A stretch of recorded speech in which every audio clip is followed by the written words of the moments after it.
Welcome, everyone. On behalf of Gibney, Anthony and Flaherty LLP, I want to thank you for joining us today for part one of our webinar series, Starting a Business in the US. My name is Aisling Ryan, and I will be moderating our discussion. I am a partner in the Immigration Practice Group at Gibney. Gibney is a full-service law firm with a long history of working with multinational corporations, startups, and emerging businesses who are establishing or expanding operations in the US. Gibney also has an emerging business group which draws from the experience of different practices and offers a multidisciplinary approach to addressing the needs of foreign national entrepreneurs and global companies. Our panel of speakers includes Philomena Lepore and Rosanna Fox with Gibney's Immigration Practice Group, Kristen Wright with our Business and Corporate Practice, and Meredith Mazzola, who specializes in tax and employee benefits, and is also a member of our firm's Private Client Practice Group. To facilitate our discussion, we are going to discuss two typical situations that we encounter, starting with the case of an established foreign business seeking to open a new entity in the US. We will then move on to the case of an individual young entrepreneur with an idea for a new startup. We will save some time for questions at the end of our program. Bradford Medical is a British company that manufactures a new type of medical device that treats particular forms of cancer.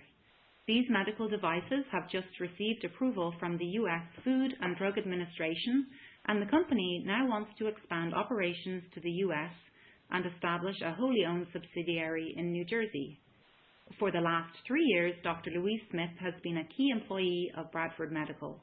The company would like Dr. Smith to establish the US office and then manage the US laboratory. Dr. Smith is a UK citizen with a PhD in biology and an extensive background in cancer research. She will not be an owner of the US entity. Kristen, from a corporate formation perspective, what should Bradford Medical think about in terms of setting up a business entity in the US? Could you take us through the pros and cons of different types of entities, please? Sure, Aisling, thank you. As one of the first steps, if not the first step, in expanding to the U.S., Bradford Medical should form a business entity in the U.S. There are many reasons for doing so, but I'll just mention a few. First, to protect the assets of Bradford Medical. By establishing a business entity in the U.S., Bradford Medical's liability with respect to its U.S. business will be limited to its investment in the U.S. entity.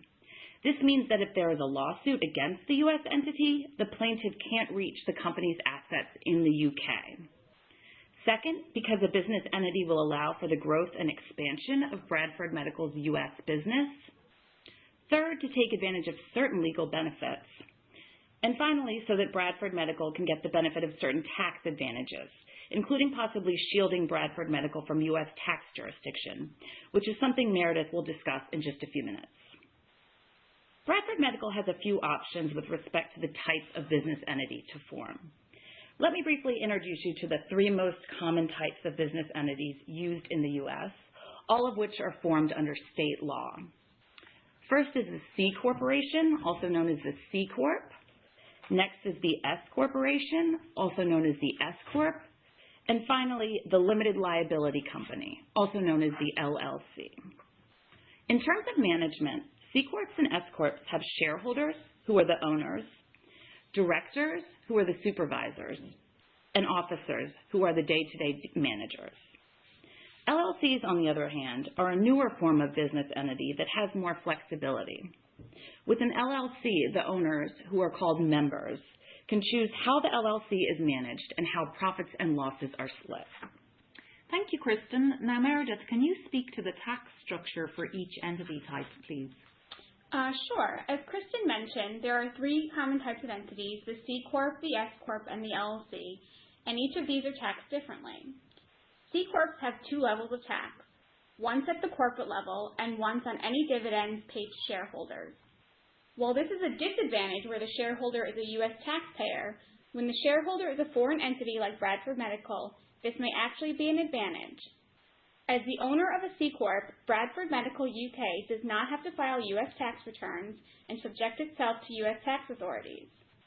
Furthermore, many countries, including the UK, have tax treaties with the United States that minimize tax on the dividends paid to the parent company, Bradford Medical.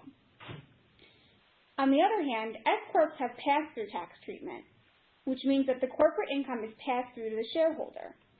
However, S-Corps have certain limitations on the size of the corporation and on who can be shareholders. For example, shareholders must be individuals and must be U.S. resident or resident aliens. Since Bradford Medical is a UK entity, an S-Corp is not an option. The last type of entity Kristen mentioned was the LLC.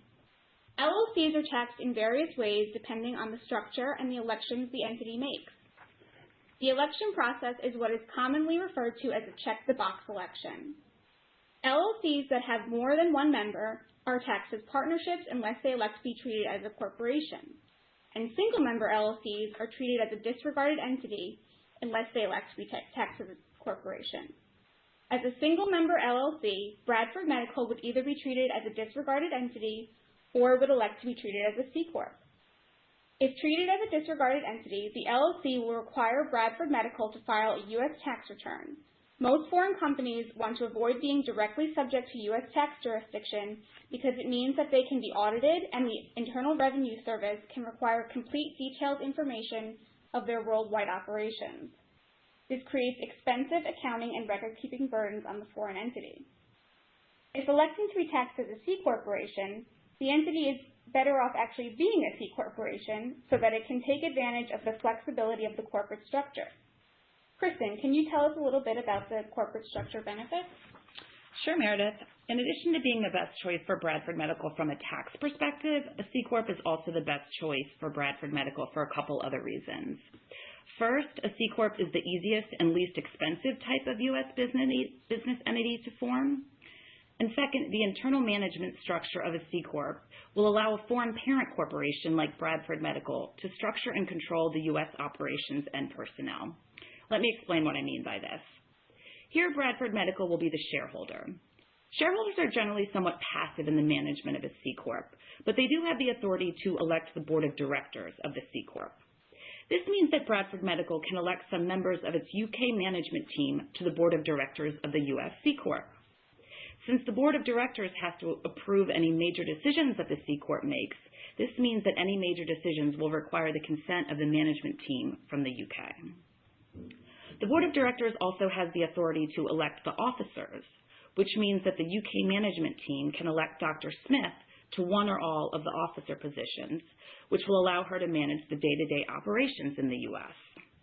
The board of directors also has the authority to remove Dr. Smith as an officer with or without cause. This means that if the UK management team is not satisfied with Dr. Smith's performance, they can remove her as an officer and elect someone more appropriate. So, Kristen, if Bradford Medical takes your recommendation to establish a C Corp, what is the process and how would they get started? Sure. First, Bradford Medical will need to choose which state to form the C Corp in. Since the U.S. operations will be in New Jersey, Bradford Medical should form the C Corp in New Jersey. Next, Bradford Medical will have to choose a name. I would recommend something like Bradford Medical U.S. That will indicate that the C Corp is a U.S. subsidiary. There are a couple things to keep in mind. The name has to be available, and as it's generally a first-come, first-served basis, Bradford Medical will have to make sure the name is actually available. Next, they'll need to include a mark designating it as a business entity at the end of the name. So, for example, the full name will be Bradford Medical U.S. Inc. or Bradford Medical U.S. Corp. And about how long would it take to form the C Corp? The paperwork is straightforward and quite easy, and the entity can be formed in a few days. Also, one nice thing is that all the paperwork can be signed and submitted via electronic signature, so no one is actually required to be present here in the U.S. Just a couple things that Dr. Smith and any associates with her in the U.S. should keep in mind moving forward. First, in order to retain limited liability, they must obey all statutory formalities. This includes things like holding shareholder and director meetings and obtaining the necessary approvals for certain actions. Also, the C Corp must actually operate under its business name. That means sign all contracts in the name of the C Corp, not as Dr. Smith and not as the UK company. This will put third parties on notice that the company is operating as a U.S. business entity and ensure that the C Corp retains its limited liability. Okay, thank you. So now that Bradford Medical has set up its C Corp, Dr. Smith is eager to get to work in the US. She will be taking on a lot of responsibility, and Bradford Medical is counting on her ambition and her know-how to grow the US business. Meredith, could you talk about some ways in which Bradford Medical can incentivize Dr. Smith to grow the US business? Sure, but before we get into that, I just want to briefly mention that employment in the United States is generally at will. As a UK company, Bradford Medical is likely not used to this. However, given Dr. Smith's position, she might have access to confidential information and such, they probably want to enter into an employment agreement with her anyway. But in addition to an employment agreement, there are various types of incentivized executive compensation structures. I'll briefly address a couple of different possibilities. One option would be for Bradford Medical to offer stock options. Bradford Medical can allow Dr. Smith to earn equity in the new U.S. corporation by setting up a stock option plan that grants Dr. Smith options that vest into ownership over time. In addition to incentivizing Dr. Smith to stay with the company, the stock option plan can also make vesting contingent on performance goals, which will benefit both Dr. Smith and Bradford Medical by growing the business. There are two types of stock options: incentivized stock options, ISOs, and non-qualified stock options, NSOs. In general, ISOs have more stringent rules and are more beneficial to the employee, and NSOs have less stringent rules and are more beneficial to the employer. A similar incentive can be offered by granting Dr. Smith restricted stock. As opposed to stock options, Dr. Smith is the actual shareholder from the date of grant, and restrictions are listed over time based on time commitments and, again, maybe performance goals. So stock options and restricted stock present a lot of tax planning opportunities for Dr. Smith, especially if she plans on eventually moving back to the UK. For example, if she were to receive restricted stock at the time Bradford Medical US was formed, she could make what is referred to as an 83B election. This election allows her to include the value of the shares at the time of grant in income, and then any future growth would be capital gain. Capital gain is taxed at lower rates for residents and not at all for non-residents. So if she moves back to the UK, that's quite an advantage. If Bradford Medical does not want to give Dr. Smith an actual equity share in the new U.S. entity, they could also consider phantom stock or stock appreciation rights. These plans tie cash bonuses to the growth of the company, which provides incentive for Dr. Smith but does not dilute Bradford Medical's ownership. Okay, thank you both for this very practical overview of some of the options available in forming a US company, both from a tax perspective and also a corporate governance perspective. Once the best approach is determined, it seems to be a speedy process to set up the legal entity. Perhaps not as speedy as the immigration component. Phil, can we turn to you to discuss some of the immigration issues now? Sure, Ashley. First of all, Phil, does Dr. Smith need a visa to set up Bradford Medical's business operations in the U.S.? Well, actually, Dr. Smith does not need a visa to simply set up the business in the U.S. As a UK national, she may enter the U.S. as a business visitor without a visa under the Visa Waiver Program for a period of up to 90 days, and during this time she would be permitted to engage in numerous activities on behalf of Bradford Medical in order to set up the business in the U.S. And some examples of permissible activities include meeting with lawyers, real estate agents, accountants, and the like to explore opportunities or to take active steps to form the U.S. legal entity. She could also come here to obtain appropriate business licenses, attend meetings with prospective clients and business associates, or negotiate contracts for services or goods. Now, when it comes time to actually operate and manage the business, the Visa Waiver Program will no longer be appropriate, and Dr. Smith would at that point require a work visa. Now, that said, it's not that simple. The distinction between setting up a business and operating it is a fine one.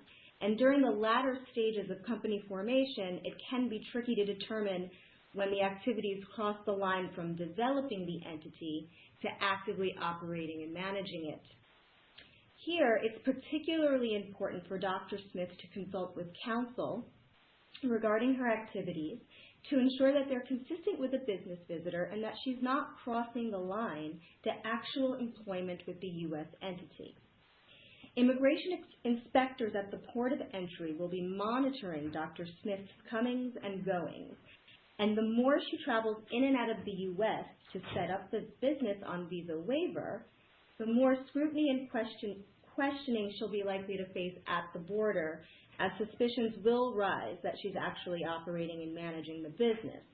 So, what we would want to do is make sure that Dr. Smith is fully briefed and prepared for those types of questions at the border. Okay, so it's great that Dr. Smith can use the visa waiver program in the early stages of the business formation. Once the business is actually set up and Dr. Smith is ready to start working, however, what visa options are available to her at that point, and how established would the business need to be to sponsor that visa? Well, in the scenario we have here, the first visa that comes to my mind is the L1A intra-company transferee visa. The L1A allows a foreign organization to transfer a manager or an executive from an office abroad to an affiliated office in the United States. In addition, the employee being transferred must have worked for the affiliated organization abroad for at least one of the previous 3 years. The company also needs to maintain foreign operations for the duration of the L visa. Now, typically, an L1 visa would be issued for an initial period of 3 years and then would be extended for a total period of 7 years. However, because Bradford Medical US is a newly established business and has not been operational for more than 1 year, the initial L visa validity would be limited to only 1 year. So this is an important thing to remember with new office L1s. Now, as to the question of how far along the business must be in order to support visa sponsorship, the answer is that Bradford Medical would need to have established a U.S. business entity that is ready to operate. Extensive proof of this would be required in support of the visa application, and this might include corporate formation documents like the Articles of Incorporation or bylaws. Definitely want to have a federal employer identification number. You could also submit evidence that funding for the business is in place and evidence of bank accounts, a business plan and financial projections, evidence of business licenses, of the lease, even photographs of the office premises. In addition, phone and utility bills would be helpful, or evidence that the company has leased equipment, such as hardware and furniture, or that it has engaged in contracts for goods and services. And finally, we would want to see perhaps a website presence for Bradford Medical US, because immigration officers often do a Google search. So having a website would also be helpful. And Phil, you noted that under the L1A new office, Dr. Smith would be granted only 1 year of employment authorization because Bradford Medical is a newly established business. At the end of this 1 year period, would extending her L1A require as much documentation of the office operations at that point? At the end of the year, Bradford Medical would probably need to provide even more evidence to show that the business is operating, that it's viable, and that it's engaged in sufficient activities to demonstrate that Dr. Smith is actually needed to continue managing the business. So again, this type of evidence includes ongoing sales contracts for goods or service, or documentation showing the hiring of employees or the engagement of independent contractors. We might also want to show invoices to show that Bradford Medical has been making money over the last year, evidence of expanding office facilities, or evidence of additional financial projections. Now, a year is not a very long time, so it will be important for Bradford Medical US to get up and operating as soon as possible upon Dr. Smith's arrival to the US in L1A status. And this would ensure that an extension for her would be viable. So this is really where the timing of the initial L1A visa application is important and would need to be strategized with counsel. Given the risks and the extensive documentation required for the L1A, are there any other viable visa options for her? Well, there are a few other visa options. But because Bradford Medical US is a new company, I think all of those options would require voluminous documentation. So another option similar to the L1A and appropriate for this scenario is the E-Treaty visa. This classification is available to citizens of countries that maintain a specific treaty with the U.S. Most European countries qualify as such countries, and this includes the UK. To qualify for E status, the visa applicant must be a citizen of a treaty country and either an essential employee of the U.S. business or the principal investor in the business. Since Dr. Smith is a citizen of the UK and coming to manage and start Bradford Medical US, she meets these requirements. In addition, the sponsoring company in the U.S. must also have the nationality of the treaty country, and here again that would be the UK. Generally, a company's nationality is determined by looking to its majority ownership. Accordingly, the U.S. entity created by Bradford Medical must be majority owned by UK nationals or by a foreign company, such as Bradford Medical UK, that is itself majority owned and controlled by UK nationals or traded on a UK stock exchange. Now, once these threshold eligibility requirements are determined and documented, the E category is divided into two subcategories, the E1 treaty trader and the E2 treaty investor. The E1 treaty trader classification is used where there will be substantial trade between the U.S. business and the home country, in this case the UK. So for example, if Bradford Medical US will manufacture medical devices in the US and export a majority of them to customers in the UK, the E1 treaty trader visa would be appropriate. But if Bradford Medical US will be manufacturing devices in the US and selling them to customers in the US, then there is not substantial trade between the U.S. and the UK, and the E2 treaty investor would be more appropriate. The E2 treaty investor does not have to show trade, but instead needs to show a substantial investment to develop and direct a U.S. business. Whether the investment is substantial will be determined on a case-by-case basis and will contemplate the amount of funds needed to ensure successful operation of the specific type of business. Thanks, Phil. You mentioned that for the L1 visa, Bradford Medical US would need an affiliated office abroad. Would the same be true for an E visa? No. For an E visa, there is no requirement that Bradford Medical maintain operations in a foreign country or that Dr. Smith have worked for an affiliated UK entity. As long as Bradford Medical US is majority owned and controlled by UK nationals, there need never have been a foreign affiliated entity. In these respects, the E visa is more expansive than the L. But like the L visa, the E visa application would still require a lot of documents to establish that the US business is operational. Okay, so although the L1 new office and E2 categories are aimed at investors, they involve significant documentation and resources, as well as some risks. Are there any other visa options that would allow Dr. Smith to start and manage Bradford Medical's new US operations? Well, aside from the L or the E visa, Dr. Smith could explore two traditional work visa options, the H-1B and the O-1. To qualify for an H-1B visa, there needs to be a job offer from a company located in the U.S. The job must require at least a bachelor's degree that's related to the job. The prospective employee must have at least the U.S. equivalent of a bachelor's degree, and that's also related to the job. And the job offer must offer a salary that meets a government minimum for that profession. And this is what we call the prevailing wage. Assuming that Bradford Medical has formed a U.S. entity, then Dr. Smith is being offered a job by a company located in the U.S. That probably requires at least a bachelor's degree in her field. We know that she meets that degree requirement, and because she's being offered a job as a manager, she is most likely going to be earning a competitive salary above the government prevailing wage. So most likely, Dr. Smith would be eligible for an H-1B. But again, it's not that easy. There are some pitfalls with the H-1B, especially for smaller and newer companies. First, Dr. Smith's H-1B would be subject to the annual limitation on H-1B visas. This is what we call the H-1B cap. Specifically, there are only 85,000 new H-1B visas available every year, and the demand for these visas far exceeds the supply.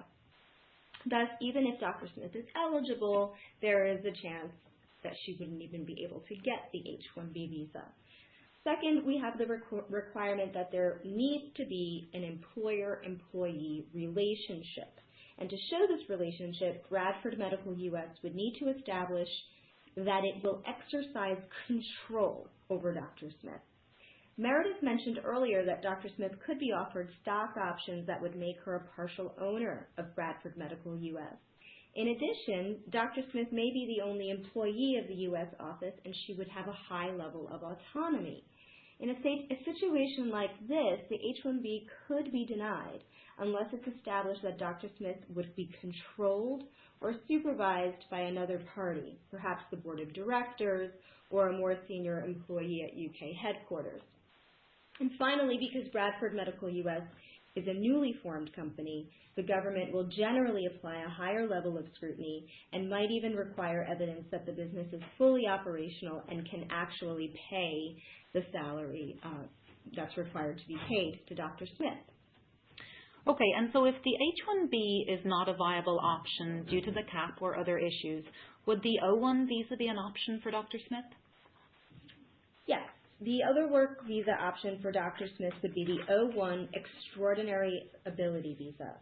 In general, this visa also requires the existence of an employee-employer relationship, and Dr. Smith's ownership and control could still come up as an issue, but some benefits of the O-1 as opposed to the H-1B are that there is no cap on the number of O-1 visas, and that there is no government-mandated minimum salary for O-1 visas. The primary issue to look out for with an O-1 is that it requires a very high level of professional accomplishment in one's field of expertise. In our slide, we've outlined some of the criteria which would establish the required level of accomplishment, and those include authorship of scholarly articles in professional journals or other major media, employment in a critical capacity for organizations with a distinguished reputation, and demanding a high salary, among others. So if Dr. Smith has published work in reputable journals and made major contributions to her field of cancer research, the O-1 visa may be available to her. Thank you, Phil. So to sum up some of the considerations for Bradford Medical, a C Corp may be a good option to leverage the tax advantages that Meredith discussed. There are a few different visa options for Dr. Smith, but it is imperative that Bradford Medical plan out a good strategy for her work visa in advance so that she can seamlessly transition from being a business visitor to having full work authorization when the appropriate time comes. Now let's turn to our second scenario involving Dr. Smith's nephew, William Wallace, who is in a slightly different boat. William Wallace is a UK national who is in the United States on an F1 student visa. He is currently enrolled at New York University, completing a master's degree in civil engineering. His goal is to start his own firm in the US. His dream is to combine his love of soccer and his engineering skills to consult on the design and build of soccer stadiums throughout the United States. Phil, from an immigration perspective and as a student, how could William make his dream come true? Well, as an F1 student, William would be eligible for optional practical training, or OPT for short. OPT would authorize temporary employment in William's field of study for any employer, including William's own consulting company, and this employment would be authorized for a period of 1 year after completion of his studies. In addition, because William would be in an engineering program, he could also be eligible for an additional 17 months of OPT, for a total of 29 months of OPT. This extra time only applies to F1 students who have graduated from U.S. colleges and universities with degrees in science, technology, engineering, or mathematics, and this is called STEM degrees for short. Once William's OPT work authorization expires, though, he would still need to obtain a temporary work visa in order to continue working at his own company. Okay, thanks, Phil. And what if he had obtained his degree abroad? Well, if he had obtained a foreign degree, he would not be eligible for OPT work authorization and would need to obtain a temporary work visa right from the get-go in order to start and work for his business.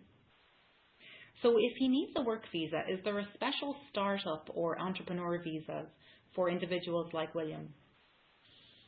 I think the main point here is that no. There are not currently special visas for entrepreneurs, but all of the visas we've discussed thus far, like the E and the H-1B, can be leveraged by the entrepreneur with some caveats, and here I think a little background is important. Most of our immigration laws were drafted decades ago and really contemplated traditional brick and mortar businesses. Think of an industrial manufacturing facility like Bradford Medical and consider the very substantial difference in the resources needed to start such a business compared to what is needed today to launch a technology startup. Yet, this brick and mortar model has really shaped the way the Immigration Service expects the business to look. And historically, it has always been challenging to get visa petitions approved for new businesses, especially those which follow a more modern model. Because of this sense that immigration hasn't been keeping up with the times, in the past 2 years, the government has tried to quote-unquote advertise that immigrant entrepreneurs are essential to our economic growth and that our current immigration system is open to such entrepreneurs. So, while no legislation has yet been enacted creating a new entrepreneur visa, the Immigration Service recently launched an Entrepreneurs in Residence program and an Entrepreneurs Pathways web portal to provide a visa guide for entrepreneurs. And we've referenced the website to this web portal on our slide. USCIS has also trained selected immigration officers to focus solely on entrepreneurs and the environment for startup companies. Now, all of this is great development, but in practice, we do continue to see a high level of scrutiny for startup businesses and still need to meet all of the existing regulatory criteria of the visas we discussed earlier. So for William, it looks like the L intracompany transferee visa is off the table because there is not an affiliated entity outside of the U.S. for which he has worked for 1 year out of the last 3. The E2 investor visa may present one of the best options for him. To secure an E-visa, William will be subject to the same rules as Bradford Medical and will have to show similar evidence to demonstrate that the business has been established and is ready to operate. The good news is that the investment needed for a startup engineering consulting company is likely to be considerably smaller than that needed for the Bradford Medical manufacturing facility. And here is where the government's entrepreneur initiative may actually yield some benefit. Instead of looking for a lease for a manufacturing facility or a lab and the hiring of staff to operate the facility, William might be successful simply leasing a cubicle in a business incubator, showing shared services for reception, mail, and deliveries, and making a smaller investment in technology to run his startup. That said, the investment does still need to qualify as substantial under the regulations, and this may be the greatest hurdle for William. To show substantiality, the investment must be sufficient to ensure the successful operation of the business and cannot be marginal, meaning that it must do more than generate a living wage for William. So along these lines, William would need to document the nature of the company and how much money would be required to operate it and make it profitable, though profitability itself is not a requirement. He could show that he engages or intends to engage independent contractors, or that he plans to expand his business and hire full-time staff. Better still, he might demonstrate how his business would have a positive impact on growing the local economy in which it's established. Okay, so again, it sounds like the e-visa option will require extensive preparation and documentation. What about the H-1B or the O visas? Are these visas available to William as an entrepreneur? The H-1B visa is also available to William, but again, he's going to face the challenges of the prevailing wage obligation and the employer-employee relationship. Specifically here, for an entry-level civil engineer in New York City, the prevailing wage is about $60,000 a year. Like many individual entrepreneurs, William may be willing to forego a salary to get the business up and running. This would not work for an H-1B. The O-1 is likewise available, but not as viable because William is embarking on a new career field, engineering, and he may simply not have significant and sustained claims to merit the visa. I think the E-2 investor visa would likely be his best bet. Okay, thanks, Phil. So it sounds like there are a couple of different options for William once his F1 status expires. Meredith, when William does switch from an F1 student visa to a work visa, are there any tax considerations he should be aware of?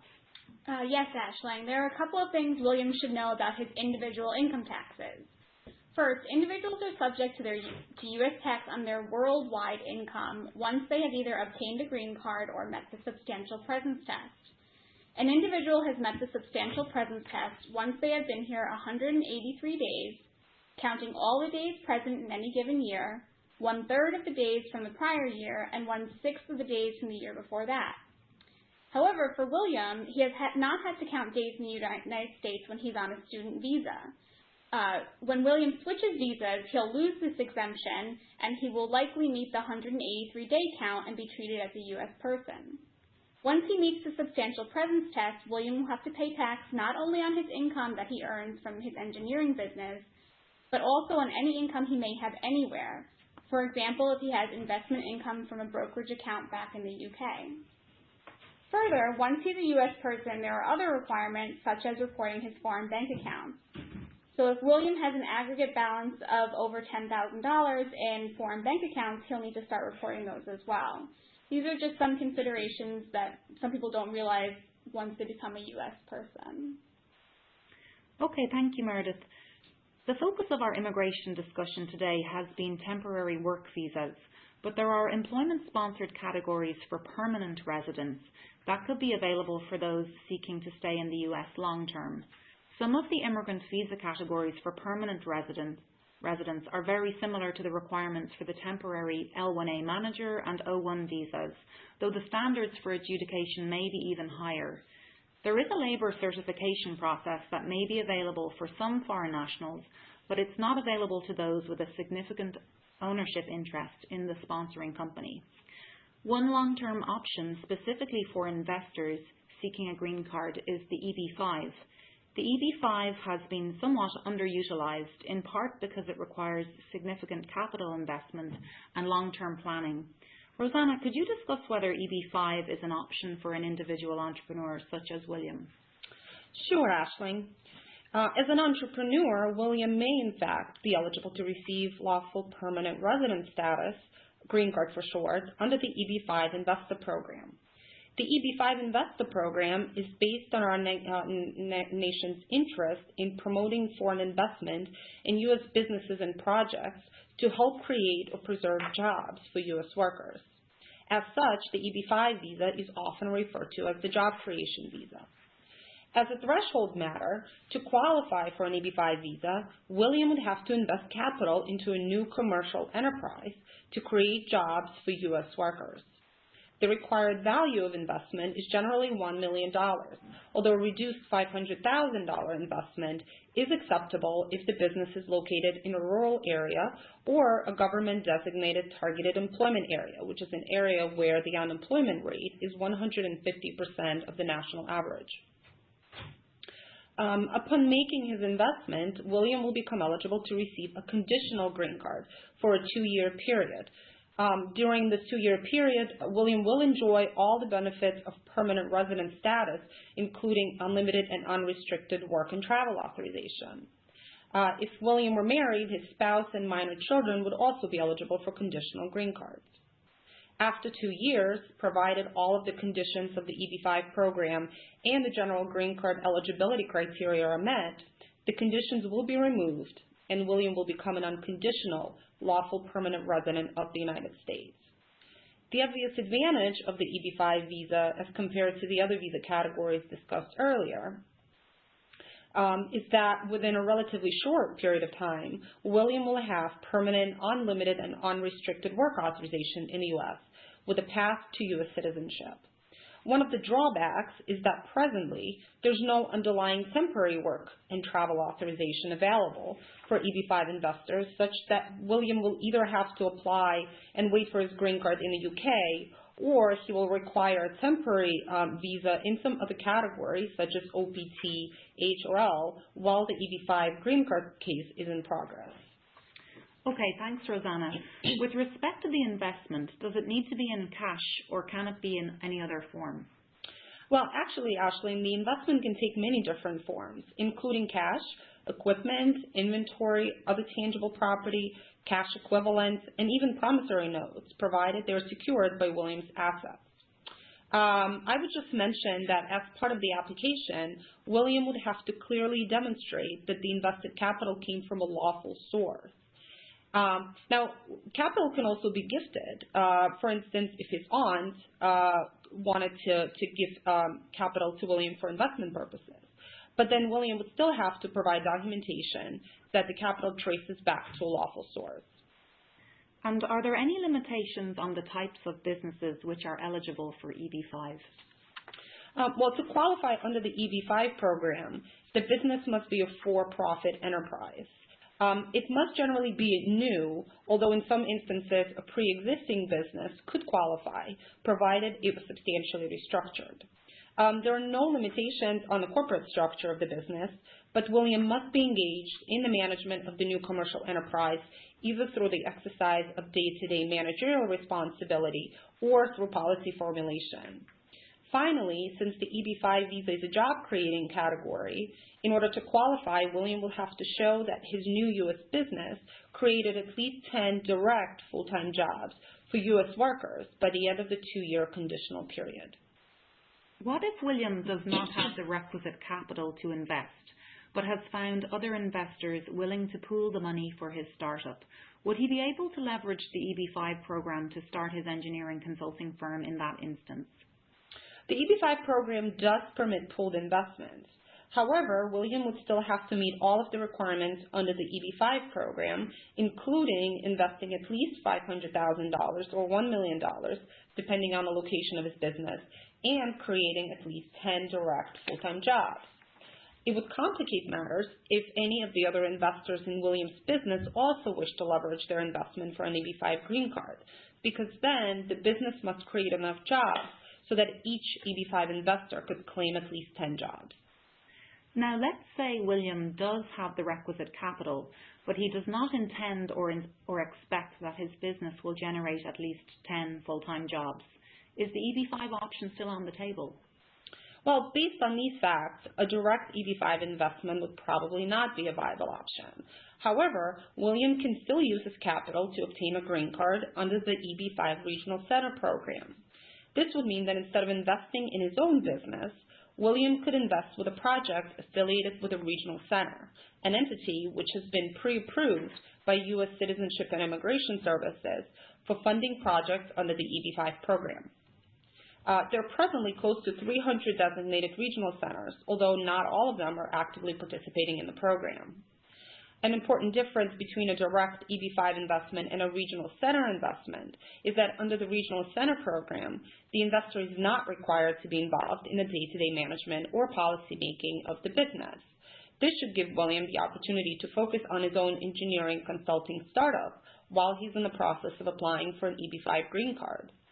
Additionally, while in the context of a direct EB-5 investment, the investor can count only direct full-time jobs, in the context of a regional center investment, the investor can also claim indirect jobs.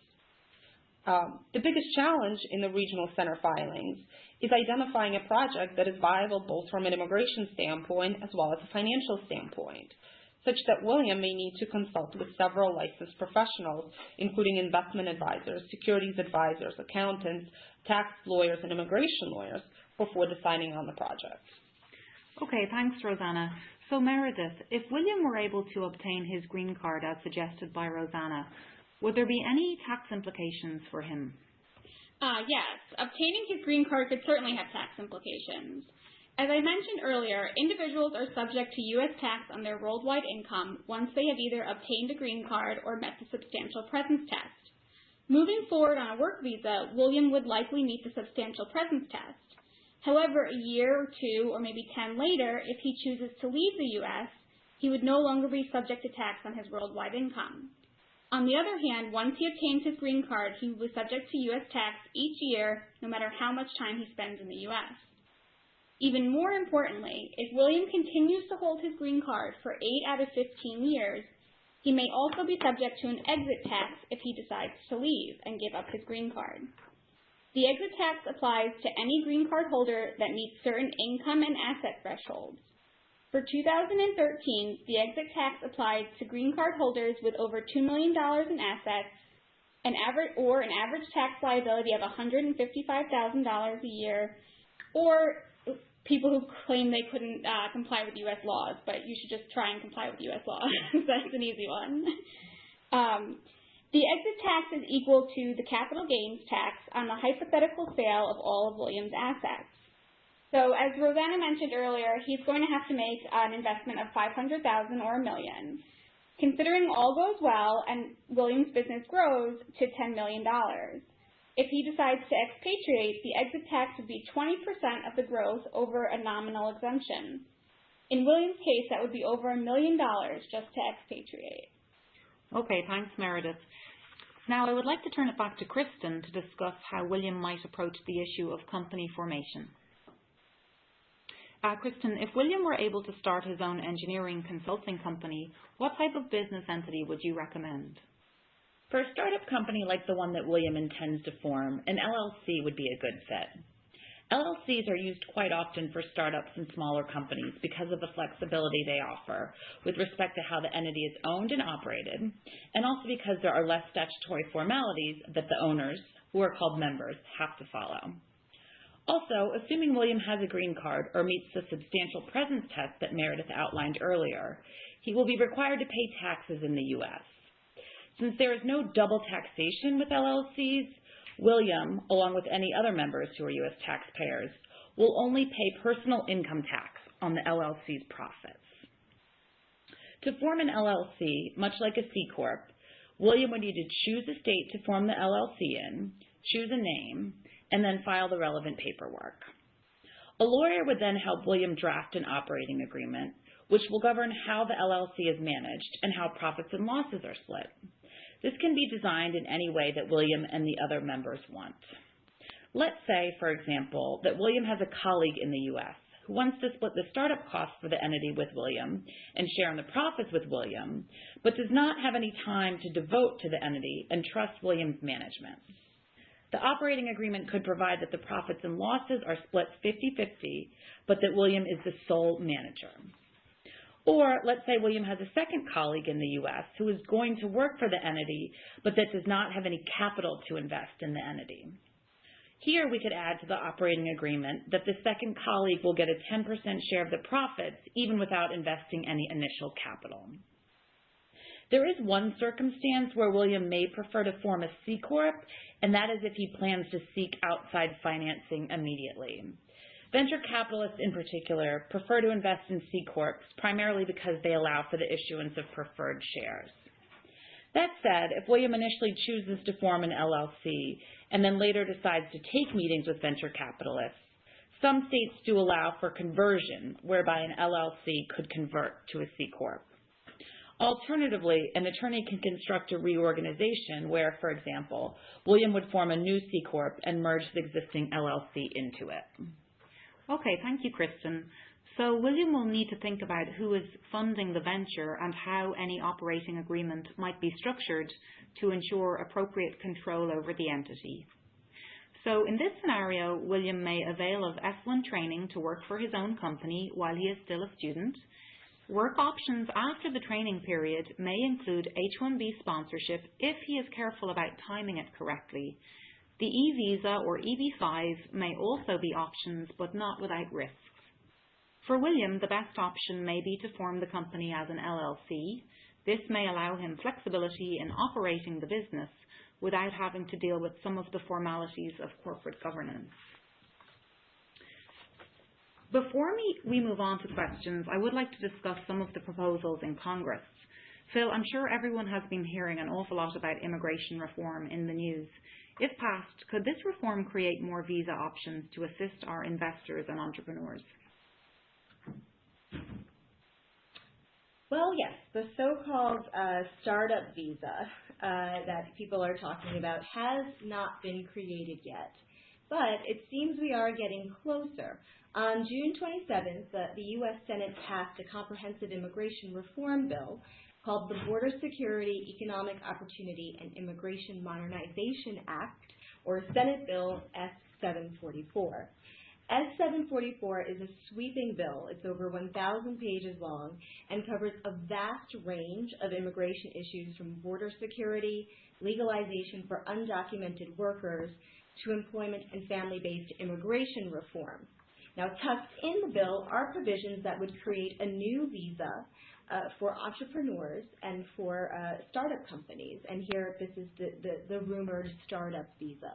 Specifically, the bill has proposed a 3-year temporary work visa for entrepreneurs who can show that they have the following at the time of their application: a significant ownership interest in a business plan, employment in a senior executive position, a substantial role in the founding or early stage growth of the business, and an outside investment of at least $100,000 in the business.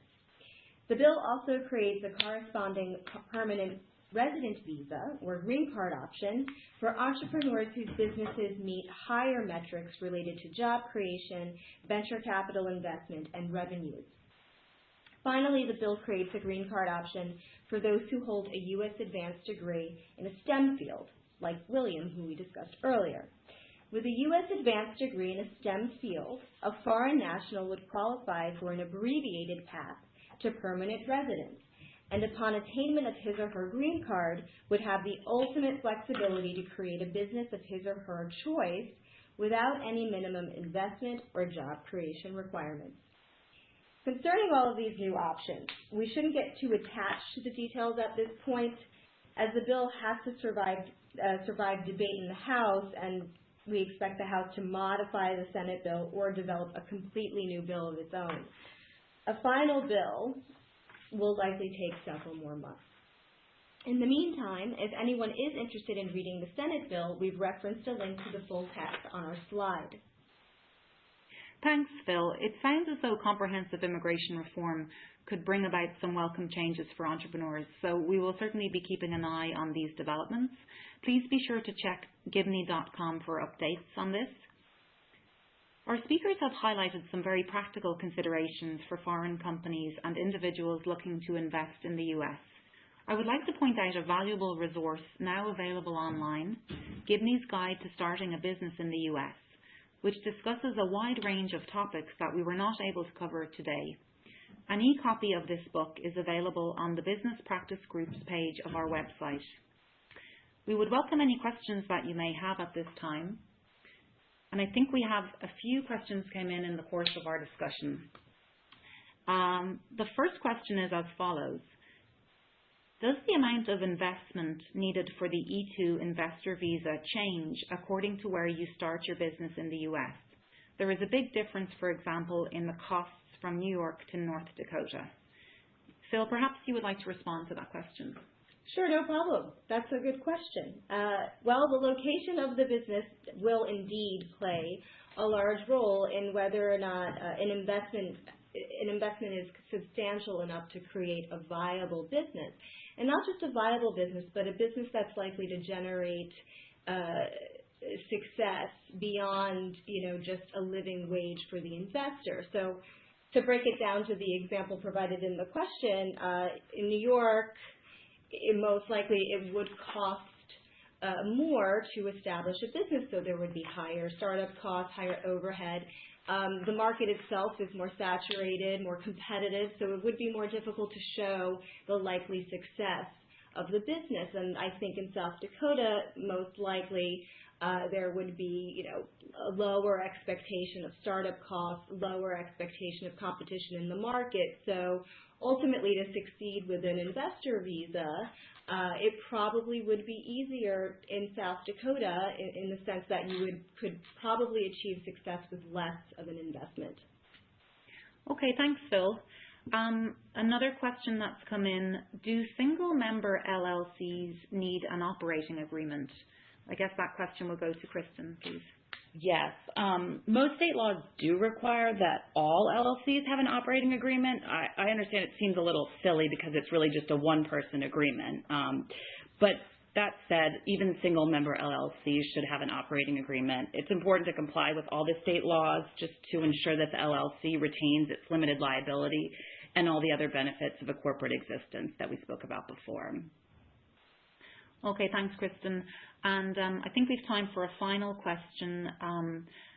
I am planning on starting a business in the U.S. and will probably have offices in New York, California, and maybe Connecticut.